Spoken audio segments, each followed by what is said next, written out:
You at the train station in Washington, D.C., Roland?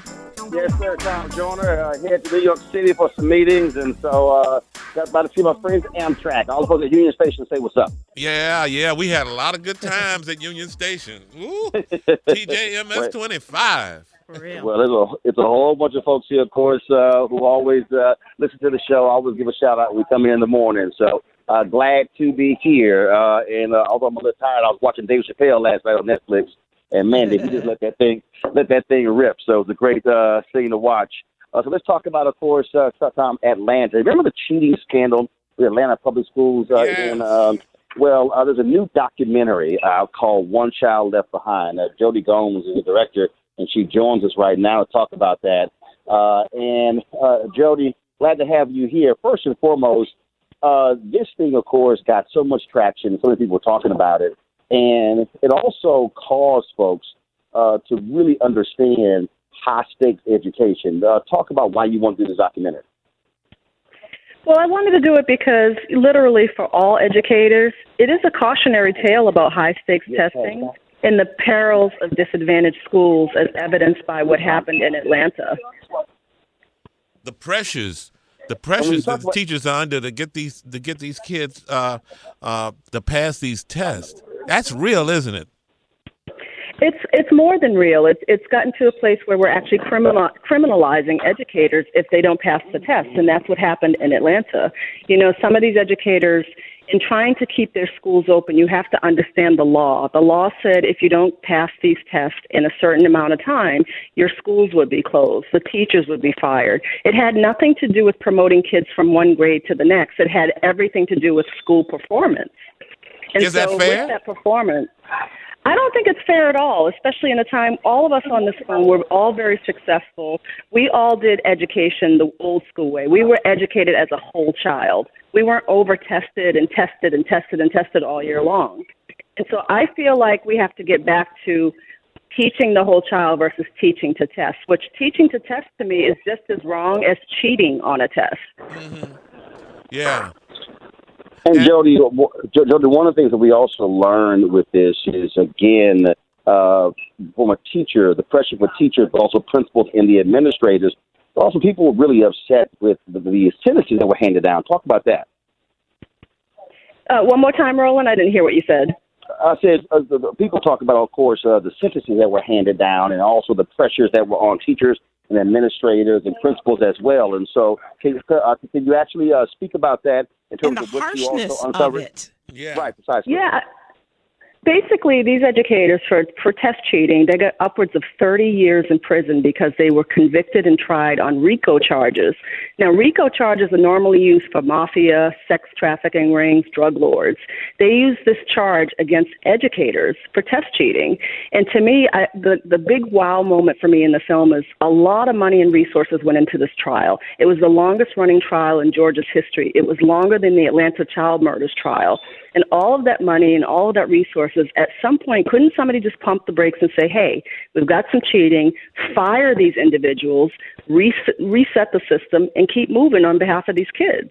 Why did it have to go to a criminalized place? How many people went to jail?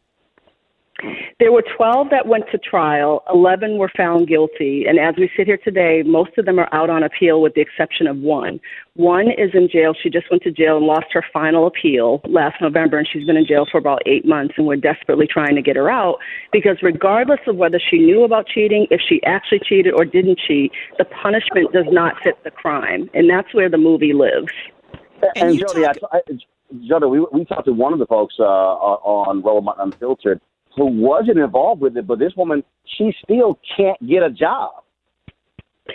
Yeah, I mean, Roland, half of these people have PhDs, and what a lot of people don't understand, the 12 that went to trial, a lot of them weren't even in the classroom. They were administrators or they were principals that were held responsible for the cheating that went on in their schools.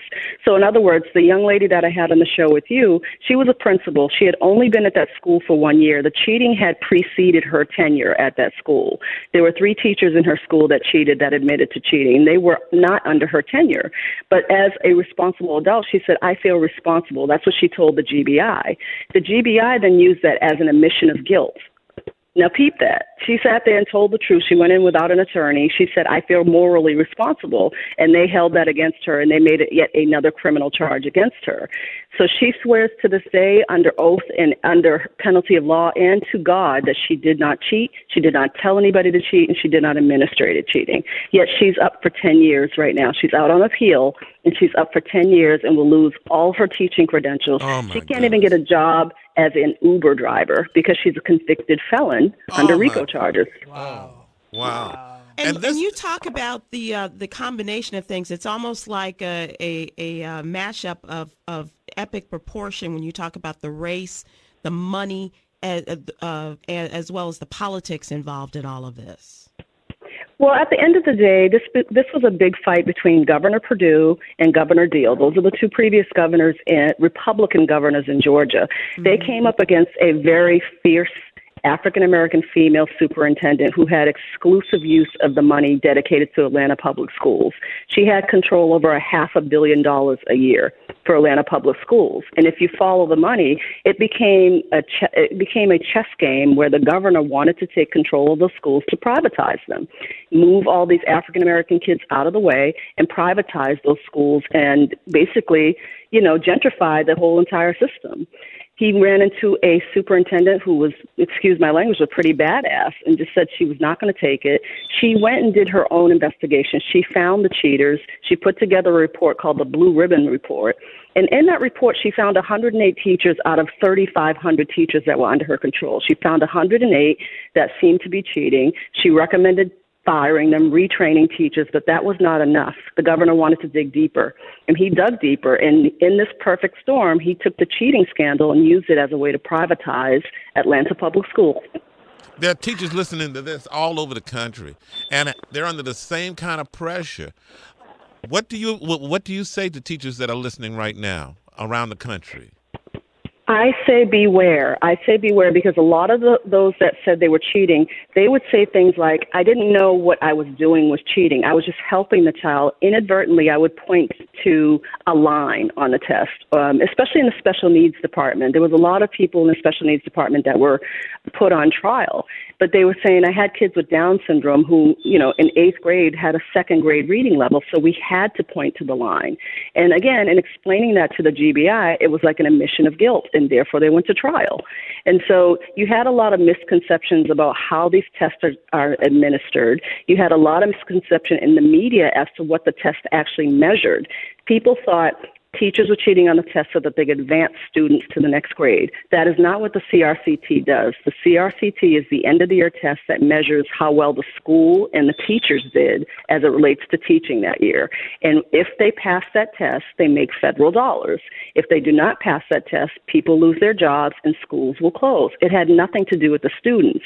Now, the rub is, if a student did not pass that CRCT test, they still got advanced into the next grade.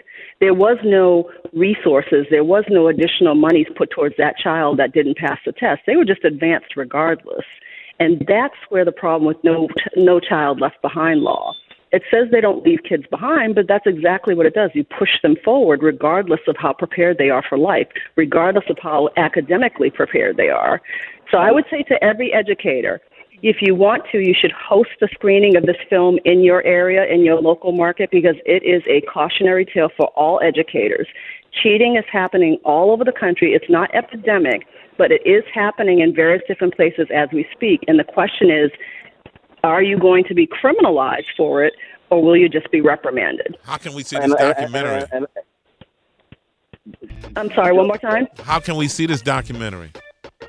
The documentary comes out in the first quarter, but right now we're encouraging all of your listeners to go to the website, which is onechildleftbehindmovie.com, and click on host a screening. Host a screening in your town and have a Q&A where you can actually talk about all the issues surrounding high-stakes testing. And then together, let's get rid of high-stakes testing and get back to teaching the whole child. Jody Gums, we appreciate it. Thank you so very much. Thank you all. Have a blessed day. Thank you. Especially if you're a teacher. Wow, listening to that, you got to, on your way to work. Right.